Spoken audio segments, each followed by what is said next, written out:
अब वशिष्ठ जी अपने घर को आ गए और उनको बड़ा अच्छा लगा। रामचंद्र जी को भी उनके व्यवहार और उनके साथ बातचीत करके, उनकी सेवा करके बड़ा आनंद आया। फिर उसके बाद उन्होंने सोचा कि अब भ्रमण किया जाए।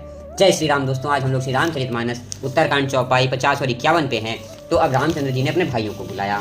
भाई भरत जी, शत्रुघ्न जी, लक्ष्मण जी और हनुमान जी के साथ अब वो लोग नगर के बाहर को चल दिए। थोड़ा भ्रमण किया, नगर के बाहर देखा, लोगों से मिले, हाथी घोड़े चुन चुन के अपने साथ लाए थे और रास्ते में जो जो याचक दिखाई दिए उन्होंने जो मांगा उनको दिया। फिर एक आम का बागीचा दिखाई दिया। अब ललाहित वहां पर जाकर के सारे बैठ गए और भरत जी ने अपने कपड़े से प्रभु के लिए आसन बना दिया और बिछा दिया।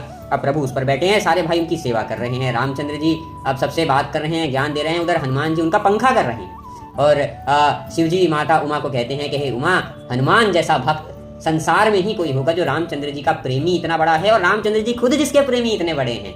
ये तो ऐसी इन दोनों के रिश्ते की महिमा है।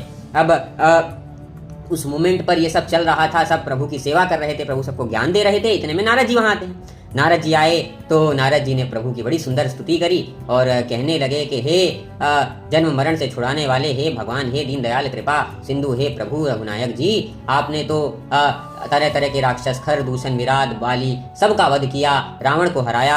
आप ही अयोध्या के और इस समस्त संसार के और राजाओं के भी राजा हैं। ऐसे प्रभु जो जन्म मरण के हर चक्र से छुड़ा देते हैं, गमों का नाश कर देते हैं, सुखों की प्राप्ति करा देते हैं, उनके चरणों में मैं आया हूँ, प्रभु मेरी रक्षा कीजिए, हे प्रभु मेरी रक्षा कीजिए। और ऐसे ही स्तुति करते करते प्रभु से मिले, प्रभु का आशीर्वाद लिया, उनकी कृपा पाई और उसके बाद फिर वो अपने ब्रह्मलोक को चल दिए।